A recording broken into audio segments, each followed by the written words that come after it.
अ very warm hello. वैसे भी इतनी सर्दी के समय में वार्म कहना बेहतर होता है। दिस इज मी माहिया एंड आप सभी का बहुत बहुत स्वागत है मेरे इसी फेसबुक पेज मी माहिया दिल्ली पे। एंड यहाँ पर जो मैं आ गई हूँ, अकेले नहीं आई हूँ। 2 दिन से जिनके बारे में बात करते आई हूँ उनको लेके आई हूँ उनके बिजी स्केड्यूल में से, एंड उन्हें मैं यहाँ पे वेलकम करके उनसे बातचीत करना शुरू करूँ उससे पहले a quick intro about him. I am definitely talking about Mr. Rajiv Malhotra, जो कि बहुत सारे बेस्ट सेलिंग बुक्स के ऑथर हैं। राजीव जी, जिन्होंने अगर 1970s की मैं बात करूं तो इन्होंने आर्टिफिशियल इंटेलिजेंस में स्पेशलाइजेशन हासिल की during his training days of as an computer scientist. Super successful इनका कॉर्पोरेट करियर रहा है। दुनिया की लगभग 20 कंट्रीज में कई सारी आईटी कंपनीज के ये फाउंडर हैं। अर्ली 90s में इन्होंने नॉन प्रॉफिटेबल संस्था इन्फिनिटी फाउंडेशन ये शुरू करी यूएस में। एंड ऑफ कोर्स, जैसे कि मैंने शुरुआत में ही कहा कि इन्होंने बहुत ही अमेजिंग बुक्स लिखी हैं और उनके नाम उससे ज्यादा इंटरेस्टिंग है क्योंकि बुक का नाम सुनते पढ़ते ही आपको लगता है इस बुक में क्या होगा। जैसे कि breaking India, the battle of Sanskrit, academic Hindu phobia, I love the word Hindu phobia, Indra's net, Indraj net and many others. लेकिन आज जो राजीव जी के बिजी स्केड्यूल में से हमने उन्हें बुला लिया है और यहाँ पर जिस बुक के बारे में हम बात करने वाले हैं उस बुक का नाम भी ऐसा है कि सोचते ही लगता है बॉस आज के टाइम में इस बुक की हमें सबसे ज्यादा जरूरत है। This is artificial intelligence and the future of power, 5 battle grounds. अब इस बुक के बारे में हम डिटेल में जानेंगे, लेकिन पहले जरा राजीव जी को वेलकम कर लेते हैं यहाँ पर। Rajiv ji, a very warm welcome on my Facebook platform. How are you? Welcome and thank you so much and namaste to everybody. Hi hi, so sweet so sweet. So Rajiv ji, आपकी ये जो पहली बुक, अब मैं इसको पहली बुक आपकी इसलिए भी कहना चाहूंगी क्योंकि जब आपने अपने करियर की शुरुआत में as an computer scientist artificial intelligence के बारे में पढ़ना चाहा, जानना चाहा, और इतने सालों बाद अब आपने अपनी ये बुक लिखी है, why on artificial intelligence to be precise. या देखिए, ये 1970s में, early 1970s, before you were born, आप मोस्टली जो हमारे लोग हैं उनका जन्म भी नहीं हुआ था। तो मैं अमेरिका आया फिजिक्स में पीएचडी करने के लिए। सेंट स्टीफेंस कॉलेज के बाद मैं यूएसए में आया थियोरेटिकल फिजिक्स करने के लिए, और फिर मैंने फिजिक्स से कंप्यूटर साइंस में स्विच किया। उस जमाने में कंप्यूटर साइंस कहलाती नहीं थी, वो इलेक्ट्रिकल इंजीनियरिंग या किसी और नाम पर कंप्यूटर साइंस सिखाते थे। और उसमें आर्टिफिशियल इंटेलिजेंस हमारी स्पेशलिटी थी, पर उस जमाने में जो आर्टिफिशियल इंटेलिजेंस थी बहुत बेसिक थी। हमको ये शतरंज के, चेस के जो प्रोग्राम्स है वो हम लिखते थे कि हम कैसे किसी खिलाड़ी को हम हरा सकें। आजकल के तो कंप्यूटर सबको हरा देते हैं चेस में, और कहाँ तक आर्टिफिशियल इंटेलिजेंस चल गई है। तो फिर मैंने अपना बिजनेस को छोड़ा क्योंकि मैं अपने धर्म के रास्ते में आना चाहता था और अपने संस्कृति को बचाने के लिए और आगे बढ़ाने के लिए काम करना चाहता था। तो फिर मैंने 94 में सारा अपना प्रॉफिट का काम छोड़ दिया, बिजनेस छोड़ दिया और फाउंडेशन में लग गया। तो फिर उस वक्त मैं सोशल साइंसेज, ह्यूमैनिटीज में था, हिस्ट्री में, कल्चर में, सोसाइटी के बारे में, फेथ, रिलीजन, स्पिरिचुअलिटी के बारे में, इन चीजों में मैं अपना काम कर रहा था और हमारी फाउंडेशन भी काम कर रही थी। उन्हीं में मैंने अपनी पुस्तकें लिखी हैं। इसलिए पुस्तकें हैं भी ऐसी, और वो जिन नाम से है और जिस थॉट प्रोसेस पे है, I mean it is mind boggling seriously. But लोग भूल गए कि मतलब पीपल डोंट थिंक कि मेरे को आर्टिफिशियल इंटेलिजेंस भी, वो मेरी फाउंडेशन तो मेरी वो है, फिजिक्स है।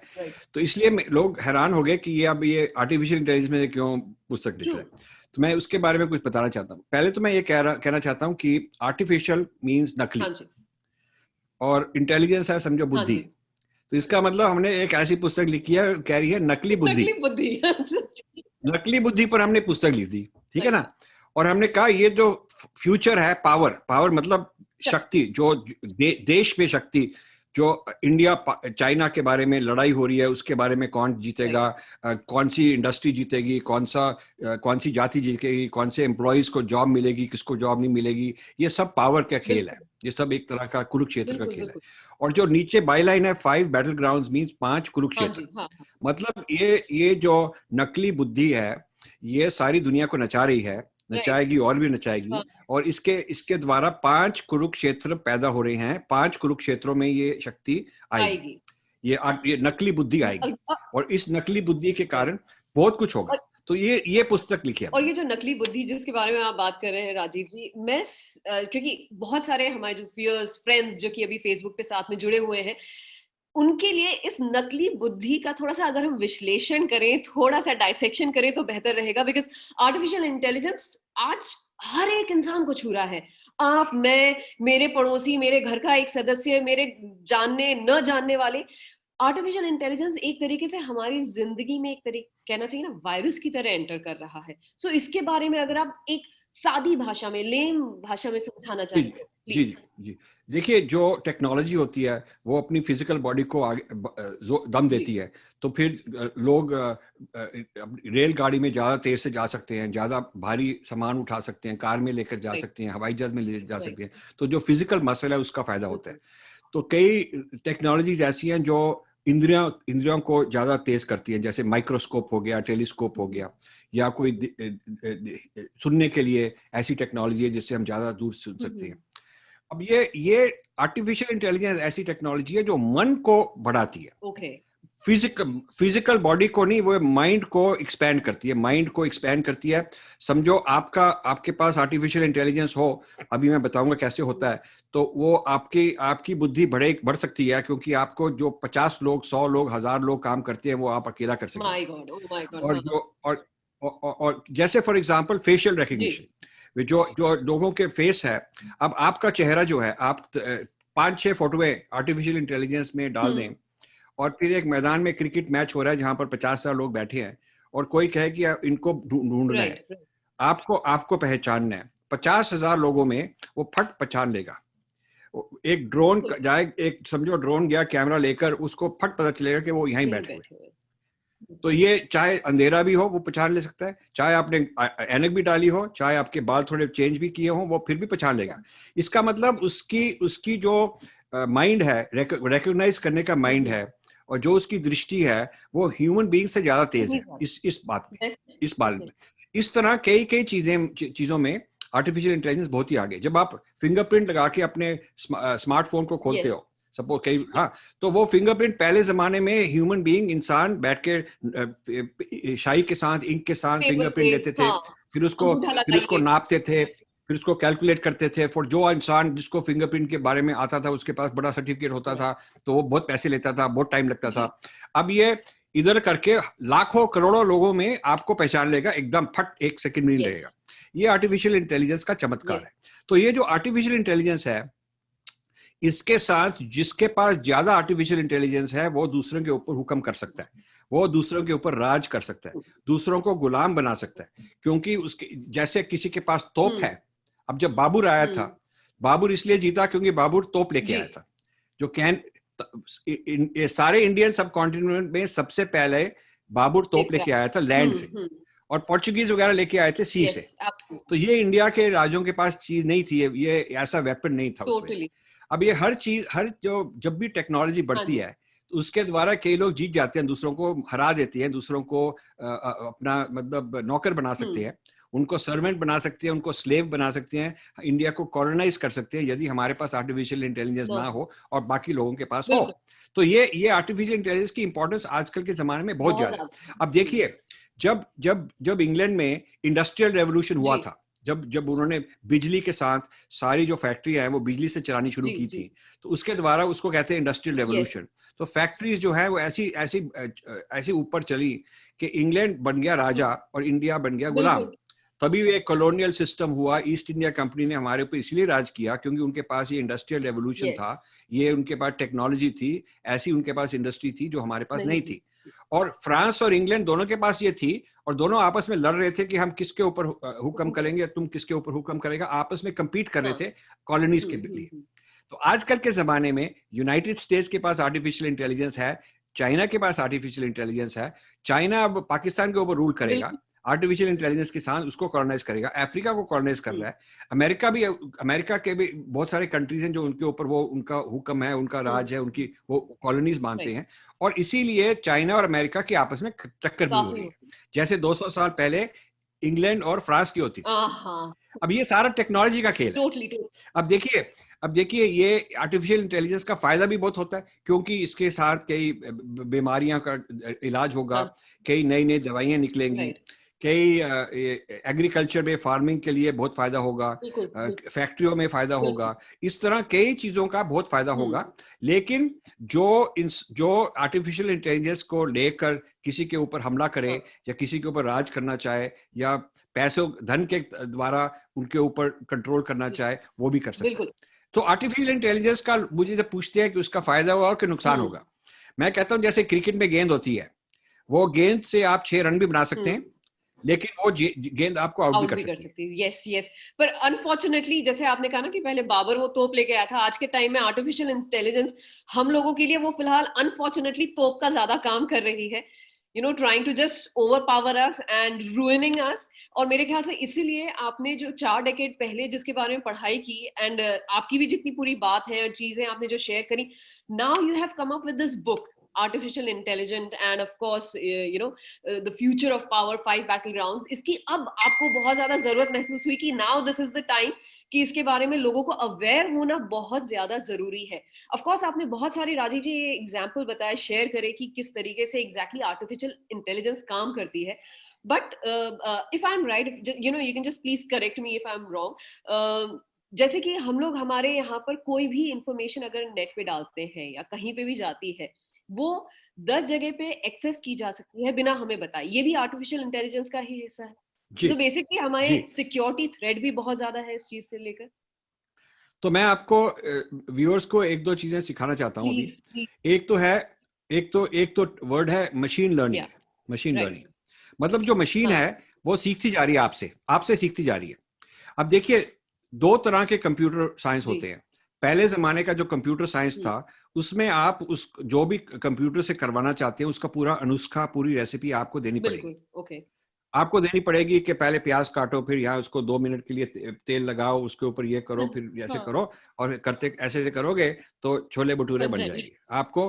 तो आप अपनी रेसिपी लिख के दोगे कंप्यूटर को। ये तो एक तरीका हो गया।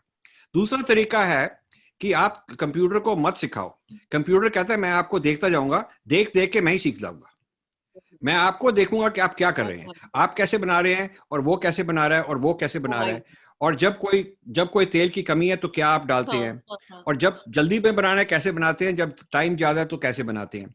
यदि आपके पास उस तरह का तवा ना हो, कुछ और तरीके का पतीला ना हो तो कैसे बनाते हैं। तो जिस प्रकार आप बना रहे हैं मैं देखता जाऊंगा, हजारों बार जो शेफ बना रहा है छोला भटूरा, मैं वो देखता जाऊंगा, और मैं अपने आप ही बता दूंगा कि उनका जो रेसिपी है ये रेसिपी है। मैं उनकी रेसिपी अपने आप ही समझ लूंगा देख कर।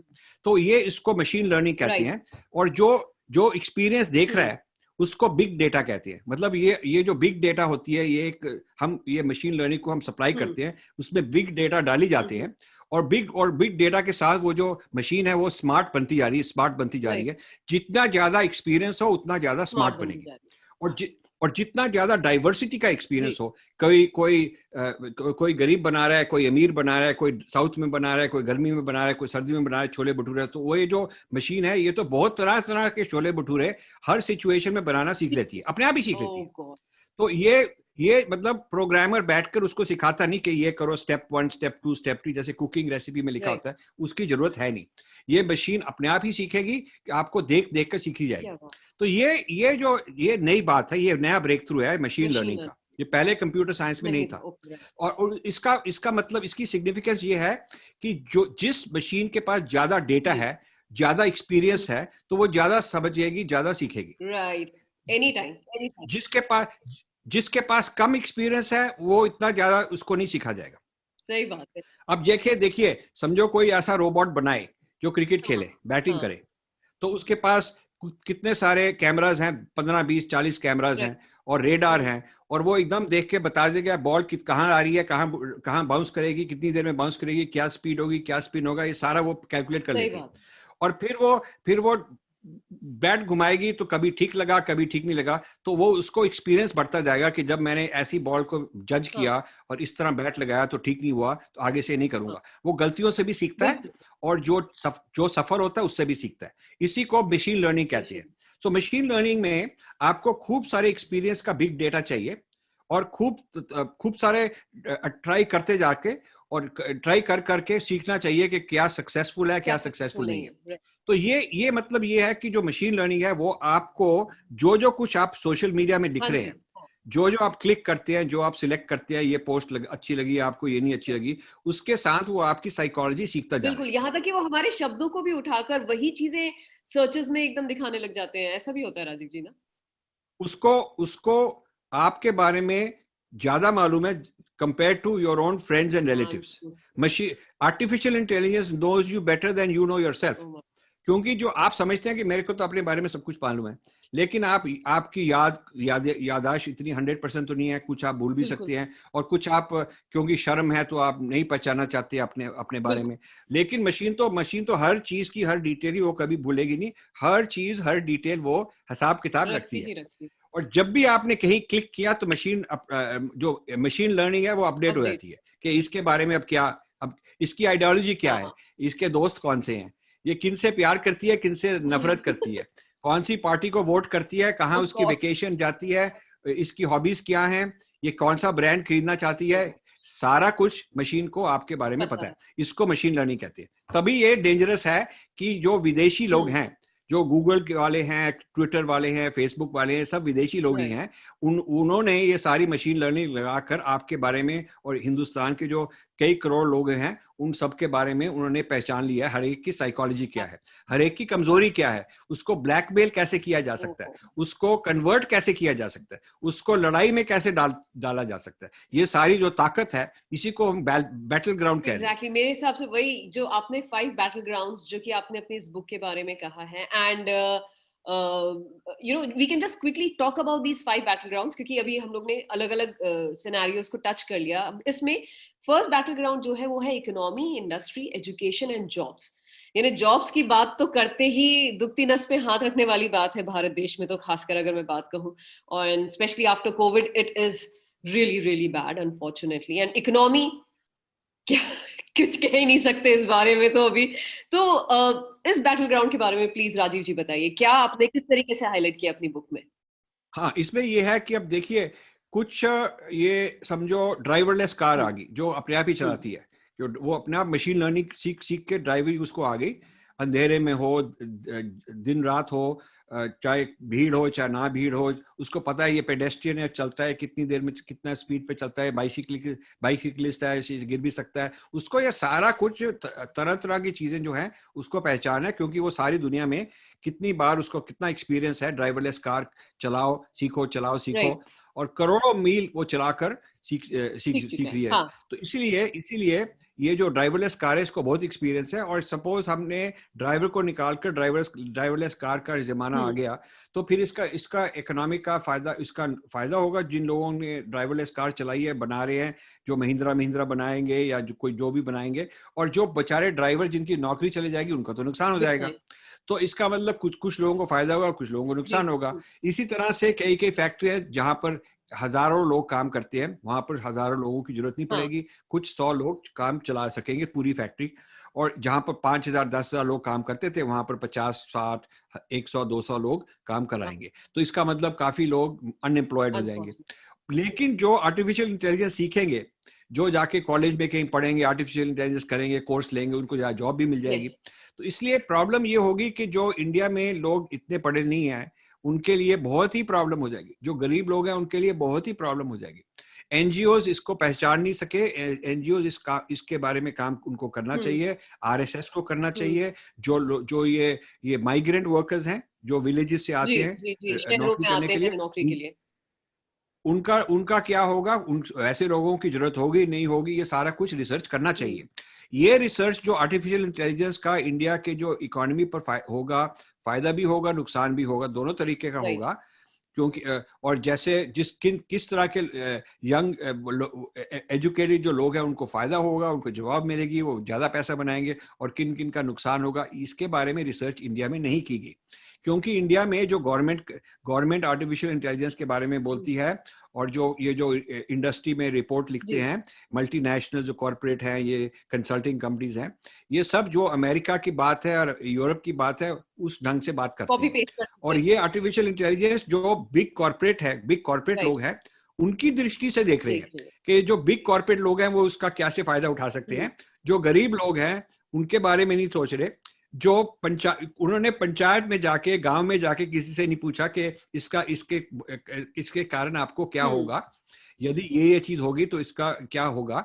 उन्होंने विलेजेस पर नहीं रिसर्च की, डिस्ट्रिक्ट्स पर नहीं की, और जो गरीब स्टेट्स हैं वहां नहीं गए। तो ये बड़ी डेंजरस बात है। इसीलिए मैं पुस्तक में लिख रहा हूं कि ये जो इंडिया के लीडर्स हैं, इकोनॉमिस्ट हैं, उन्होंने भी नहीं ये पहचाना। मैं कई इकोनॉमिस्ट से बात की, उन्होंने भी आर्टिफिशियल इंटेलिजेंस के बारे में पूरी तरह से उनके पास जानकारी नहीं है। और जो पॉलिटिशियन लोग हैं वो तो जो बोलेंगे कि हम बिल्कुल ठीक हैं, सब कुछ ठीक हो रहा है, ये हो रहा है, वो हो रहा है, लेकिन हिंदुस्तान के जो 50-60 करोड़ बॉटम लोअर लेवल के हैं उनका क्या होगा ये इन लोगों ने नहीं सोचा। यानी कि एक तरीके से मोर देन 60% जो जनता है भारत देश की, उनके बारे में एक क्वेश्चन मार्क अभी भी बना हुआ है। और एक क्वेश्चन मार्क जो कि आपने अपनी बुक में भी उठाया है कि इनके बारे में क्या, इनके बारे में अब जैसे ये फार्मर्स का प्रॉब्लम हो रहा है, इस तरह से हजारों प्रॉब्लम होंगे। ये मैं कह रहा हूँ विद इन 5 years, ये 50 साल की बात नहीं है, ये 2025 और 2030 के बीच में जैसे अब फार्मर्स का प्रॉब्लम हुआ है, कभी क्या CAA के अगेंस्ट, कभी 370 के अगेंस्ट कोई सोशल अनरेस्ट हो गया, चाहे या तो आइडियोलॉजी की टक्कर होगी, वो आइडियोलॉजी की टक्कर में भी आर्टिफिशियल इंटेलिजेंस का हाथ होगा, क्योंकि जो ब्रेकिंग इंडिया फोर्सेस हैं वो आर्टिफिशियल इंटेलिजेंस में आगे बढ़ रही हैं कि कैसे इंडिया के लोगों को आपस में लड़ाया जाए, कौन सी कम्युनिटी है, उनको क्या बोले, चाहे सच हो, चाहे झूठ हो, चाहे फेक न्यूज हो, उनको कैसे दूसरों के अगेंस्ट किया जाए। ये आर्टिफिशियल इंटेलिजेंस के साथ सोशल मीडिया भड़क कर बहुत कुछ हो सकता है। और कुछ ये जो इकोनॉमी भी गड़बड़ होगी, और ये जब इकोनॉमी गड़बड़ होगी कई लोगों के लिए तो सोशल अनरेस्ट होगा, वायलेंस होगी, तो ये प्रॉब्लम काफी हो सकते हैं। इसके बारे में लोगों को सोचना चाहिए। एंड साइकोलॉजिकली, जैसे आपने कहा कि साइकोलॉजिकल इम्बैलेंस होने के बहुत ज्यादा चांसेस हैं, जिसके ऊपर you have highlighted, and I really hope people go through it and understand.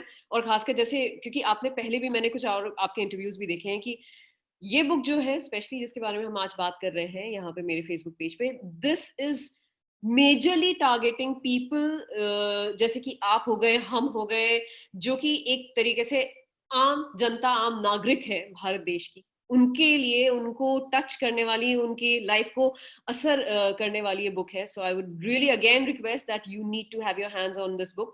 But Rajiv ji, now moving ahead, battle ground 2, क्योंकि इस पूरी बुक में 5 बैटल ग्राउंड्स की बात करी। पहली तो हमने जैसे इकोनॉमी, जॉब्स, इसके बारे में बात हुई, एजुकेशन के बारे में बात हुई। बैटल ग्राउंड 2 में आपने जियो politics and military, US, China, India, यानी चाइना और इंडिया के बारे में तो मैं क्या ही कहूँ कि क्या चीजें नहीं हो रही है, but of course US is the super power. तो इसमें आपने किस चीज के ऊपर हाईलाइट किया है? अब ये आर्टिफिशियल इंटेलिजेंस के साथ ये जो ड्रोन्स हैं, ड्रोन्स पायलट, जिसके पायलट की जरूरत भी नहीं, वो अब लाखों ड्रोन्स बन रहे हैं। चाइना भी बना रही है लाखों ड्रोन्स, अमेरिका भी बना रही है। ये एयरफोर्स में अब एक पायलट प्लेन में जाएगा और उसके साथ 100 ड्रोन्स जाएंगे, 1000 ड्रोन जाएंगे उसके साथ। तो पूरी एक एयरफोर्स होगी, उसमें एक ही पायलट की जरूरत होगी। तो अब ये जो ड्रोन्स हैं अलग अलग काम होंगे, कई रेडार होगा, कोई रिकॉग्नाइज, कोई इमेज देखेगा कि कौन है, क्या हो रहा है, कोई बॉम्ब लगाएगा बड़ी टारगेट से। और फिर रोबोट सोल्जर्स, जो सोल्जर्स हैं, अब यूएस आर्मी ने अफगानिस्तान में, इराक में, सब जगह जाकर, ये यहाँ पर सीरिया में, ये सारी जगह जाकर ये लड़ाइयाँ की हैं। तो एक तो उन्होंने बड़े रोबोट तैयार किए हैं, जो रोबोट है जाके कहीं बॉम्ब है तो बॉम्ब को वो तो ठीक कर दे ताकि इंसान को ना जाना पड़े। कोई रोबोट ऐसे हैं जो खड्डा भी हो, चाहे बारिश भी हो, चाहे कुछ भी हो, वो जा सकता है, भाग सकता है, बड़ी तेज भाग सकता है। अब ऐसे रोबोट्स भी बढ़ते जा रहे हैं, वो आगे वो भी सीखी जा रहे हैं, मशीन लर्निंग जैसे वो भी आगे बढ़ते जा रहे हैं। ये यूएस के पास भी है, चाइना के पास भी है। अब ये नेक्स्ट जो लड़ाई होगी ये आर्टिफिशियल इंटेलिजेंस के लिए के साथ ही लड़ाई होगी। जो वेपन्स होंगे वो आर्टिफिशियल इंटेलिजेंस के वेपन्स होंगे। और मुझे प्रॉब्लम ये लग रही है कि इंडिया 10 साल पीछे है चाइना से। China is 10 years ahead in this.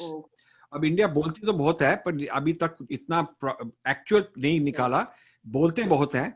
अभी एक और चीज है आर्टिफिशियल इंटेलिजेंस से जुड़ी हुई है, वो है क्वांटम कंप्यूटिंग। उसमें भी इंडिया पीछे है, चाइना बहुत आगे है। सो जिनके पास ये चीजें हैं वो ऐसे यंत्र बनाएंगे कि वो हमला करके दूसरे को एकदम खत्म कर देंगे। इंडिया में चाहे जितने भी लाखों लोग हों आर्मी में, चाहे आर्मी में 5 लाख हो 10 लाख हो, उनका फायदा नहीं होगा यदि किसी और दुश्मन के पास आर्टिफिशियल इंटेलिजेंस की ऐसे उनके पास तोपे हों, ऐसी उनके पास गन्स हों, ऐसे रोबोट्स हों, ऐसे ड्रोन्स हों कि वो इतने बड़े स्केल से हमला कर सके। और ये जो चाइना ये जो चीजें बना रही है, ये चाइना पाकिस्तान को दे रही है, चाइना पाकिस्तान को ट्रेन कर रही है। पाकिस्तान एक तरह बिक गया है और पाकिस्तान उनके हाथ में है, तो वो पाकिस्तान के थ्रू एक काम करवाएंगे, अपने लोग नहीं भेजेंगे। अपने जो चाइना के फौज है वो तो बॉर्डर में थोड़ा बहुत शायद करे, लेकिन ज्यादा लड़ाई तो वो पाकिस्तान के थ्रू करवाएंगे। पाकिस्तान को वेपन्स देंगे, पाकिस्तान को पैसा देंगे और उनके साथ करवाएंगे, क्योंकि पाकिस्तान को अपना तो फ्यूचर है नहीं। तो ये जियो पॉलिटिक्स जो है बहुत डेंजरस पॉलिटिक्स बन गई है। और इसके बारे में जो इंडियन मिलिट्री के लोग हैं जिनको मैंने इंटरव्यू किया है और कई और हैं जिनको मैं अभी कर रहा हूं, वो जानते हैं, वो पहचानते हैं। और जो अमेरिका के नेशनल सिक्योरिटी के लोग हैं, डिफेंस एक्सपर्ट्स हैं, वो इन चीजों को बहुत अच्छी तरह से जानते हैं। उनके से भी मैं बातचीत कर रहा हूँ। ये चाइना ने जो आर्टिफिशियल इंटेलिजेंस है, पहले तो यूएस से 20 साल आगे था चाइना से।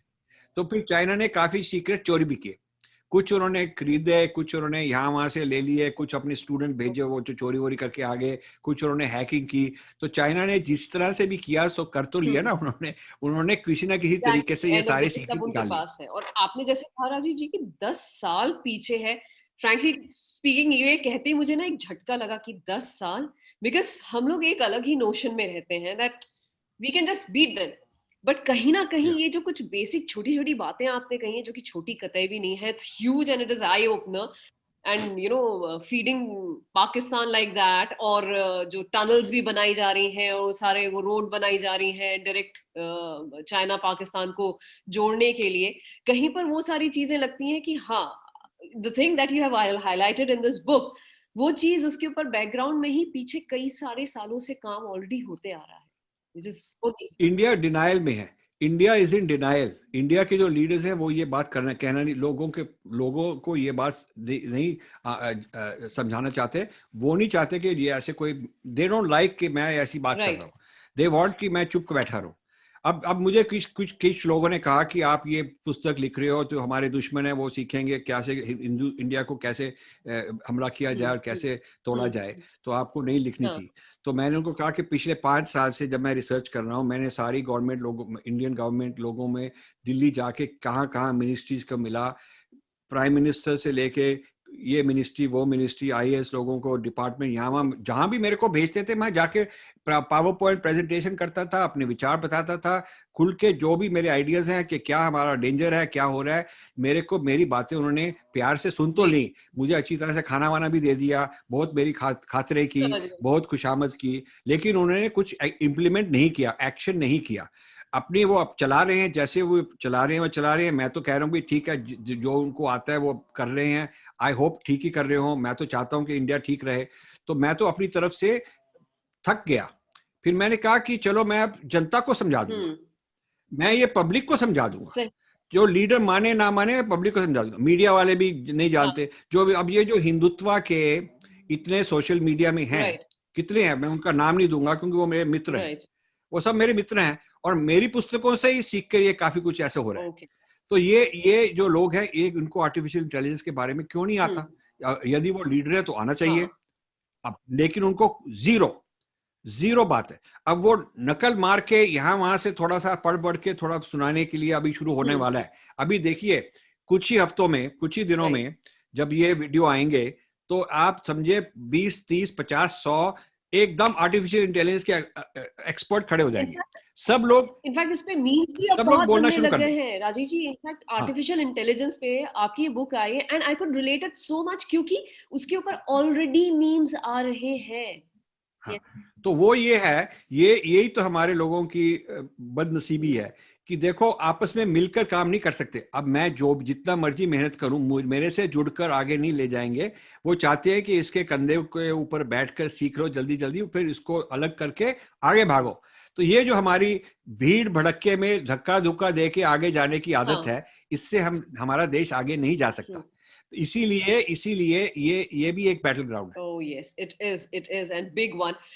इसके बाद वाला जो बैटल ग्राउंड है, उसमें जो आपने शब्द यूज किए हैं, battle ground 3, the moronization of the masses. I mean, moronization is a word जिसे पढ़ के मुझे पहले हंसी आई बहुत जोर से, लेकिन फिर थोड़ा सा लगा कि यार ये तो शायद मेरे लिए भी है, तो कहीं पे बात थोड़ी चुभी भी और चुभनी भी चाहिए, because this is the purpose of this book. So battleground 3 is the moronization of the masses, bowing down to the digital deities, which is Google Devta, Twitter Devta, and Facebook Devta. Can you please just highlight on this part? So ये बात है कि जैसे machine learning मशीनों को और smart intelligent बनाती जा रही है, ज्यादा उनको नकली बुद्धि देकर उनको और उनसे काम हो सकता है, मशीनों से ज्यादा काम हो सकता है।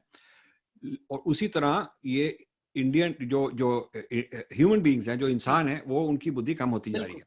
उनकी बुद्धि इसलिए कम होती जा रही है क्योंकि अब इंसान समझता है कि गूगल देवता को पूछ लूंगा, जो कुछ मेरे को चाहिए मैं गूगल को पूछ लूंगा, वो बता देगा। मुझे क्या पता, मुझे सीखने की जरूरत ही नहीं, मैं पढ़ूं क्यों? पढ़ाई लिखाई तो फजूल हो गई। अब मैं विकिपीडिया जाऊंगा या मैं सीरी को पूछ लूंगा या मैं फोन को ऐसे कुछ कह दूंगा, वो मुझे बता देगा। जो वो बताएगा वही ठीक है। हमने मतलब उनका अधिकार मान लिया, और वो किसी और देश में बैठे हैं, जो वो हमको सिखाएंगे हम सीख लेंगे। अपनी संस्कृति के बारे में, अपने इतिहास के बारे में, अपने धर्म के बारे में, वो जो कुछ भी गूगल बता देगा हम मान लेंगे। हाँ, अब हमारे अधिकारी को अपनी कल्चर के अधिकारी है, उनकी जरूरत ही नहीं, क्योंकि ये तो बहुत ही आसान की बात है। इसमें तो मेरे को कुछ काम वाम करने की जरूरत नहीं, वो मेरे को गूगल देवता सिखाता जाएगा। तो ये जो डमिंग डाउन, इसको डम डाउन मतलब हम मोरॉन बन गए हैं, बुद्धू बन गए हैं, ये जो एक बुद्धू बनने का तरीका है, उन लोगों के लिए तो फायदा है। उन लोगों के लिए फायदा है कि हम भारत के लोगों के ऊपर हुक्म करेंगे, हम उनके ऊपर राज करेंगे, क्योंकि वो हमको देवता मानते हैं। हमारे हाथ में है किसको पॉपुलर करेंगे, किसके ज्यादा फॉलोअर होंगे, किसके कम फॉलोअर होंगे, किसकी ज्यादा रीट्वीट होगी, कौन हमारे उनके हाथ में है। अब देखिए, आपका फेसबुक पेज बहुत बड़ा पेज है, आपके पास बहुत फॉलोअर है, लेकिन आपको ये मानना चाहिए कि ये जो फेसबुक चाहे आपके जो नंबर ऑफ व्यूज हैं कम कर सकता है, बढ़ा भी सकता है। हाँ, कभी भी चाहे वो देखते रहते हैं। उनके एल्गोरिथम आप जो बोल रहे हैं आप सब समझते जा रहे हैं। जो चीज आप ऐसे बोलेंगे जो उनको ठीक ना लगे, तो वो आपको बंद भी कर सकते हैं। यदि आप ऐसी चीजें बोलो कि वो उनके लिए अच्छा है, तो वो और बढ़ाएंगे आपको। इसका मतलब वो आपको कंट्रोल कर रहे हैं, आपको ब्रेन वॉश कर रहे हैं। जैसे मशीन को ट्रेन कर रहे हैं, हम मशीन को ट्रेन कर रहे हैं डेटा लगाकर, वैसे मशीन आपको ट्रेन कर रही है। यस। तो पहले बैटल ग्राउंड में हमने बताया ह्यूमन बीइंग मशीन को ट्रेन करते हैं ताकि मशीन हमारा काम कर सके। अब बैटल ग्राउंड 3 में है मशीन आपको ट्रेन कर रही है, चाहे आपको बुद्धू बनाए, चाहे आपको बेवकूफ बनाए, चाहे आपको उसके साथ लड़वाए, चाहे आपको कन्वर्ट कराए, मशीन आपको ट्रेन कर रही है। आप कह रहे हो कि अच्छा मैं ऐसे लिखूंगा तो मशीन खुश हो जाएगी, तो मेरे को फायदा हो जाएगा। मशीन देवता है, मशीन की पूजा कैसे करनी चाहिए, मेरे को एक्सपर्ट एक कंसल्टेंट है। जैसे देवता की पूजा करने के लिए आगमा है, इनको आगमा शास्त्र कहते हैं। आगमा शास्त्र है कि गणेश की पूजा कैसे करनी है, देवी की पूजा कैसे करनी है, हर एक देवता की पूजा कैसे करनी है, वो उसके लिए आगमा है। आगमा में लिखा है कि फूल डालो या हल्दी डालो या ये करो या सेफ्रॉन लगाओ, पानी लगाओ। तो जो कुछ भी करना होता है उसके, जैसे कुकिंग का रेसिपी होती है, तो वैसे आगमा होता है। तो आजकल देवता तो जो गूगल देवता है, तो उसके लिए जो आगमा है वो सर्च इंजन ऑप्टिमाइजेशन है। वो कैसा कीवर्ड होना चाहिए, उसका लेंथ कितना होना चाहिए, मंडे को लगाना चाहिए, थर्सडे को लगाना चाहिए, किस दिन लगाना चाहिए, कैसे टारगेटिंग करनी चाहिए, क्या करना चाहिए, ये सब एक तरह का देवता का आगमा है आजकल। और ये अमेरिकन जो देवता बन गए हैं, उनके लिए हम ये पूजा करते हैं, उनको हम आहुति देते हैं, उनकी हम आरती लगाते रहते हैं, और उनके आगम हम सीखते रहते हैं। और जिसको मालूम ज्यादा है वो तो बहुत बड़ा कंसल्टेंट बन सकता है। वो तो आपको आके कह सकता है कि देखिए मैं तो आपके लिए ज्यादा फॉलोअर बना दूंगा, वो बना भी सकता है। तो इसका मतलब उनकी पावर कितनी होगी, उन लोगों की पावर कितनी होगी हमारे ऊपर। ये बैटल ग्राउंड 3 है। ये दिमाग के हमको उन्होंने सीख कर हमारे क्या हरकतें हैं, हमारी क्या आदतें हैं, हमको क्या लाइक्स है डिसलाइक्स हैं, सारा कुछ सीख कर हमारे ऊपर वो रूल कर रहे हैं, राज कर रहे हैं। और हम उनके नौकर बनते जा रहे हैं, और ये हमको अभी मालूम भी नहीं। ये जो हमारे धर्म के लोग हैं जो इधर उधर भाग रहे हैं, चैनल शुरू की हुई हैं, सब कुछ कर रहे हैं, उनको ये मालूम ही नहीं कि वो जो जितना भी डेटा डाली जा रहे हैं उतना ही वो मशीन लर्निंग को आगे बढ़ा रहे हैं, और जितना ही वो मशीन लर्निंग आगे बढ़ती है उतना ही हमको वो बेवकूफ बनाएंगे। बिल्कुल बिल्कुल। और ये आई थिंक चीज जो है ये हमारे अनकॉन्शियस माइंड से खेल रही है, फिर धीरे धीरे सबकॉन्शियस में आएगी, और जब तक कॉन्शियस माइंड में आएगी राजीव जी मेरे हिसाब से बहुत लेट हो चुका होगा। एंड आई रियली होप कि someone really just wakes up, एक वेकअप कॉल हो, जैसे ये बुक आपकी आई है और उससे कुछ लोग they are like really affected by it, और and then they can do something about it, specially the ones who are sitting out there on the top can do really, they can do something about it, and I really hope this happens. Talking about Battleground 4, loss of selfhood to artificial emotions and gratifications. I mean, and this is a crash of civilization. It is hurting. पढ़ के भी मेरा, बोलते हुए भी मुझे तकलीफ होता है, स्पेशली क्रैश ऑफ सिविलाइजेशन। कहाँ हमने इतने सालों से मेहनत करके एक सिविलाइज सोसाइटी बनाने की कोशिश करी है, और वो अगर मिट्टी में वापस मिल जाए तो बुरा लगेगा, लेकिन ये चीज हो रही है। So if you can please highlight on this battleground. So आजकल आर्टिफिशियल इंटेलिजेंस, अभी एप्पल 2022 में एप्पल निकालेगा ये गॉगल्स, ऑगमेंटेड रियलिटी गॉगल्स। तो जब आप डालेंगे तो आप ऐप के साथ, प्रोग्राम के साथ आप देख सकते हैं कि मैं माउंट एवरेस्ट में चढ़ रहा हूँ, या मैं स्काई डाइविंग कर रहा हूँ, या मैं क्रिकेट का एक बैट्समैन हूँ, मुझे सब लोग तालियां बजा रहे हैं। मतलब आप फैंटेसी में जा सकेंगे। आप जैसे आजकल मूवी होती है तो आप अपने आप को ही उस मूवी में डालकर आप ही मूवी, आपके बारे में ही मूवी होगी, जिस तरह के भी आपकी फैंटेसी है उसके मुताबिक। सब लोग, हजारों लोग ऐप्स निकालेंगे, आप ये वाला ऐप डाउनलोड करो तो आप शाहरुख खान के साथ बैठ कर बातचीत कर रहे हैं, डिनर खा रहे हैं, आप ये वाला करो तो आप विराट कोहली को आउट कर रहे हैं 0 पर। हाँ, तो ये सारे कुछ ये चीजें निकलेंगी। तो ये तभी तो एप्पल की इतनी वैल्यू है, क्योंकि वो आर्टिफिशियल इंटेलिजेंस, लोग जानते हैं कि आर्टिफिशियल इंटेलिजेंस 5G, इनको कहते हैं वेरेबल्स, इनको कहते हैं ऑगमेंटेड रियलिटी, ये चीजें निकल रही हैं, तरह तरह के गैजेट्स, यंत्र, टेक्नोलॉजी निकल रही हैं, सब आर्टिफिशियल इंटेलिजेंस से चल रही हैं। और ये अगले 5 सालों में ये ऐसा होने वाला है कि जो इंसान है, खासकर जो यंग लोग हैं, वो अपने आप को खुश रखने के लिए ये मशीनों के साथ वो खुश रहेंगे। तो योग भूल जाओ, मेडिटेशन भूल जाओ, अपनी अध्यात्मा भूल जाओ। अब जो भी हमारी संस्कृति में सिखाया है, हमारे धर्म में सिखाया है कि मेडिटेशन करो, तो साधना करो, तो उसके साथ आपको आनंद आएगा। तो वो मुझे आनंद की क्या जरूरत, मैं तो ये बटन दबाऊंगा, ये डालूंगा और मैं तो आनंद ही आनंद में चला गया। इसका मतलब आनंद आपको बाहर से निकलेगा, अंदर से नहीं, अंदर आने की जरूरत नहीं। और उनके एडवर्टीजमेंट ऐसे कह रहे हैं कि जो योगीज ने 20 साल 30 साल तपस्या करके, योग करके उनको मिला, तो मैं तो आपको 1 सेकंड में बटन दबा के अभी दे सकता हूँ। सही बात, अभी दे सकता हूँ, तो आप मेरा ये खरीद लीजिए। आपको एक तरह का वो नशा होगा, एक तरह का उसमें आप गुम जाएंगे, और एक तरह का मैं आपको नशा बेच रहा हूँ जिससे आप मौज करेंगे।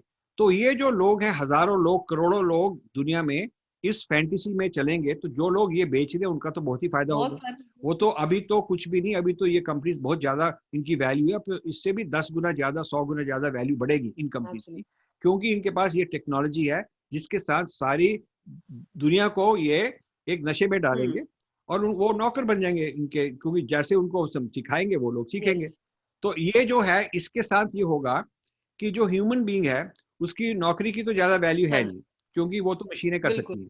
आपकी तनख्वाह तो कम हो जाएगी, क्योंकि आपकी जरूरत तो है नहीं, वो तो हमारी मशीनें हैं, रोबोट हैं, वो भी कर सकते हैं। और आपको जो खुश रखने के लिए, ताकि आप गदर मत मचाओ, राइट मत करो, तो हम आपको ये गॉगल वॉगल डाल देंगे, और उससे आप घर बैठो और मौज करो, खुश हो जाओ। तो उससे ये होगा कि पॉपुलेशन जो है, लार्ज नंबर ऑफ पीपल, वो बहुत सारी परसेंट पॉपुलेशन बेकार की हो जाएगी। उसको ये लोग समझेंगे, जो इलीट लोग हैं, वो समझेंगे ये लोग तो यूजलेस है। ये जो इंसान है, ये जो एवरेज आदमी है, आम आदमी है, 60-70% जो पॉपुलेशन के हैं, ये तो बिल्कुल यूजलेस है। हमको तो इनकी नौकरी भी नहीं इनसे लेनी, क्योंकि हमको तो मतलब इनको हम नौकरी भी नहीं देना चाहते, क्योंकि हमके पास मशीनें हैं, और इनको हम ये चीजें देते जाएंगे और ये खुश रहेंगे।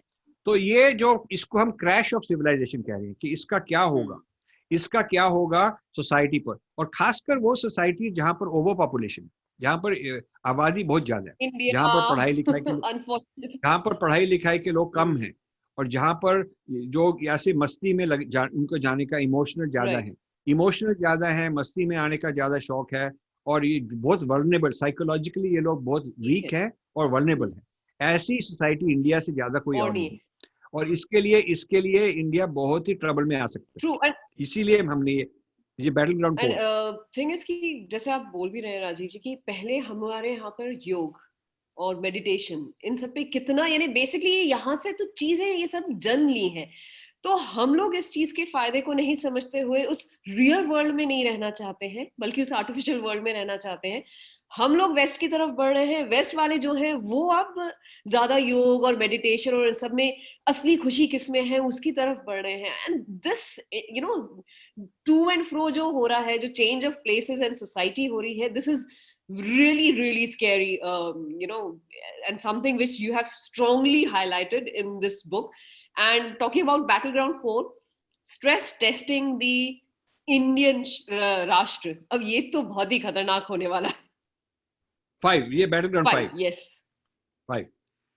सो फाइनल जो 5वां बैटल ग्राउंड है वो है कि जो भारत में ताकत है नहीं है, भारत कमजोर है, गिर जाएगा, या भारत आगे बढ़ेगा, ये इसके बारे में हमने टेस्ट किया। अब देखिए, जब हमारी संस्कृति में, हमारे शास्त्र में, जब किसी इंसान को डायग्नोस करना है, तो एक तो उसका स्थूल शरीर है जो फिजिकल बॉडी है, एक उसका सूक्ष्म शरीर है जो मेंटल साइकोलॉजिकल है, और एक है कारण शरीर जो आपने कर्म किए हैं उसके बारे में भी, क्योंकि उसका भी फल मिलेगा।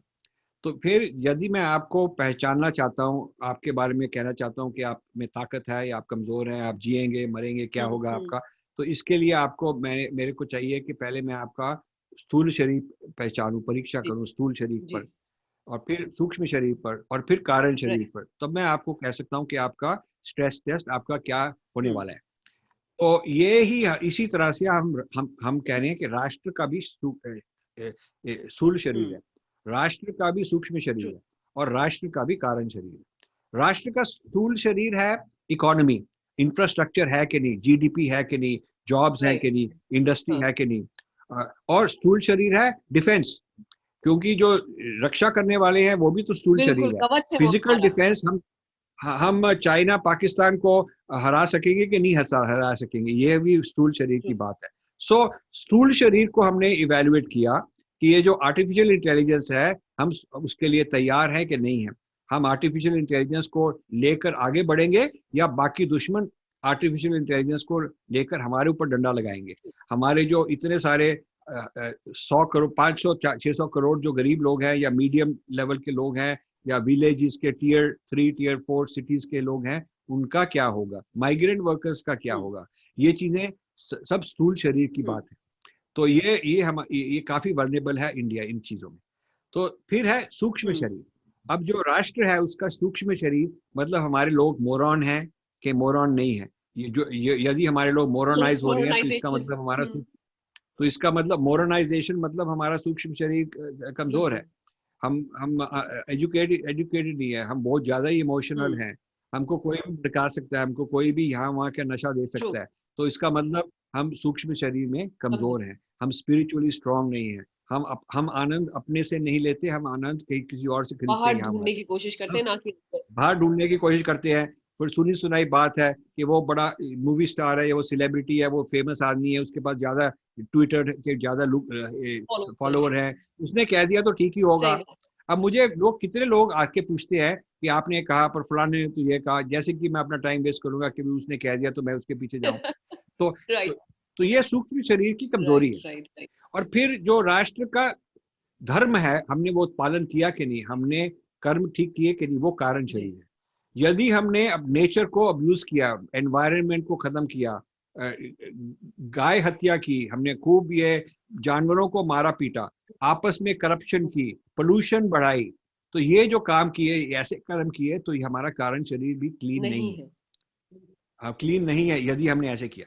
यदि हमने ठीक धर्म से चलाया, राज चलाया, सारे लीडर्स ने ठीक तरह से काम किया, स्टूडेंट्स ने अपनी ईमानदारी से काम किया, कोई हेरा फेरी किसी ने नहीं की, करप्शन कोई नहीं कर रहा, और सब नेचर को प्रकृति को ठीक तरह से संभाल रहे हैं, अच्छे जो से भी संभाल के उसको आगे बढ़ रहे हैं, जो भी एनिमल्स हैं उनके लिए भी ठीक कर रहे हैं, आपस में सोसाइटी में प्यार से कर रहे हैं, कोई किसी को एक्सप्लॉइट नहीं कर रहा, कोई चोरी वोरी नहीं करी। यदि ऐसी सोसाइटी हो तो हमारा कारण शरीर मजबूत होगा।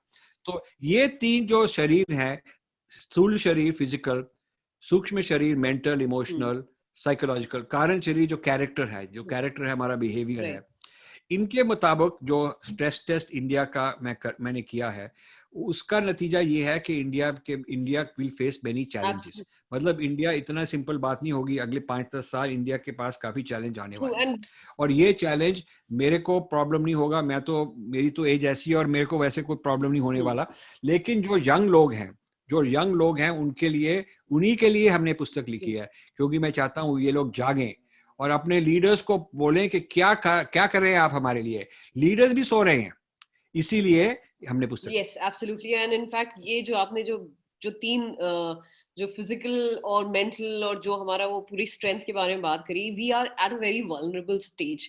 एक तरीके से आपने बहुत क्लियर शब्दों में इस चीज का मेंशन किया भी है, एंड मैं चाह रही थी आपसे ये चीज जानना कि your real and straight forward message to the youngsters, because ये फैक्ट है कि हमारे सबसे ज्यादा फॉलोअर्स मेरे इसमें जो है उनकी एज ग्रुप जो है वो 20 से मिड 40s या अर्ली 50s के उसमें है। सो एक ऐसी मेजर जनरेशन जिसका भी एक बहुत बड़ा फ्यूचर आने वाला है, एक अच्छी जिंदगी वो जीना चाह रही है, उनके लिए क्या मैसेज है, जो कि ऑफ कोर्स आपकी बुक में भी आपने ऑफ कोर्स मेंशन किया, लेकिन फिर भी आपकी तरफ से राजीव जी यहाँ पर डायरेक्ट क्या है? तो मैं तो ये कहना चाहता हूँ, जो यंग लोग हैं, एक तो वो आर्टिफिशियल इंटेलिजेंस के बारे में जानकारी उनको होनी चाहिए, क्योंकि आंख बंद करके कि मुझे नहीं पता, मुझे नहीं कुछ होगा, ये नहीं करना चाहिए। आपको ये पुस्तक पढ़ो, आप वीडियो देखो, आप समझो कि भी ये जो है इसके क्या होने वाला है, तो आपको मालूम होना चाहिए। ये तो बात है। दूसरी बात ये है, आप समझेंगे कि जो आपके लीडर्स हैं वो बिल्कुल नालायक हैं, और उनको चाहिए था पिछले 10-15 साल, अब चाइना इसमें कर रहा है तो वो क्यों नहीं कर पाए? बिल्कुल एग्जैक्टली।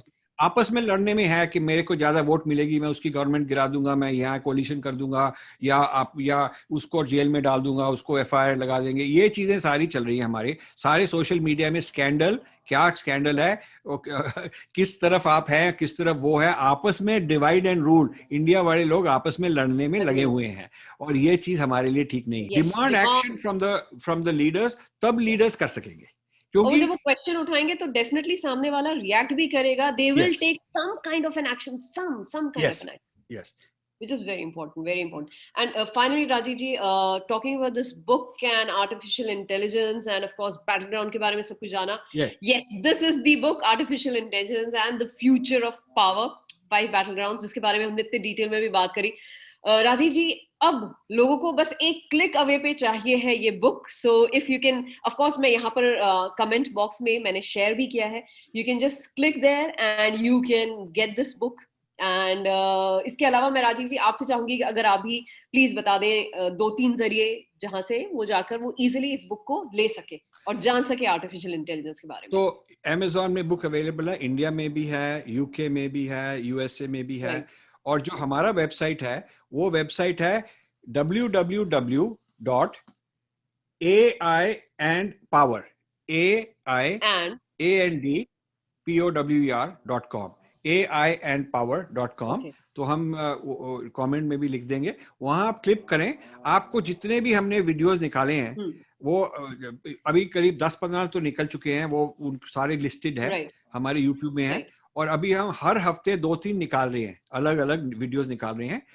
इंग्लिश में भी हैं, कुछ हिंदी में भी, ज्यादातर इंग्लिश में है पर कुछ हिंदी में भी है, ये भी हम अपनी वेबसाइट पर डाली जा रही है। बिल्कुल, तो आप जाके वेबसाइट पे चेक भी कर सकते हैं, जैसे राजीव जी ने कहा दैट जितने भी जरिए हैं ये सारे के सारे यहाँ पे कमेंट बॉक्स में शेयर्ड हैं, सो विच इज जो भी आपके लिए इजीएस्ट तरीका होगा, just go click it and of course you can have your hands on this book. This is Artificial Intelligence and the Future of Power, 5 battlegrounds. Thank you so much Rajiv ji, and I think अब जो चीजें आपने कही हैं, एक बहुत बड़ा point of discussion ही नहीं, बल्कि मैं भी यहाँ पर सिर्फ अब डिस्कशन नहीं करूंगी मेरे दोस्तों से या मेरी फैमिली में, I will question my leaders. I will ask them, hello, boss, our future lies in your hands. Do something about it. This is something very important. हाँ, बिल्कुल. Thank you. बहुत अच्छा लगा. बहुत अच्छा लगा. Thank you. Okay, thank you.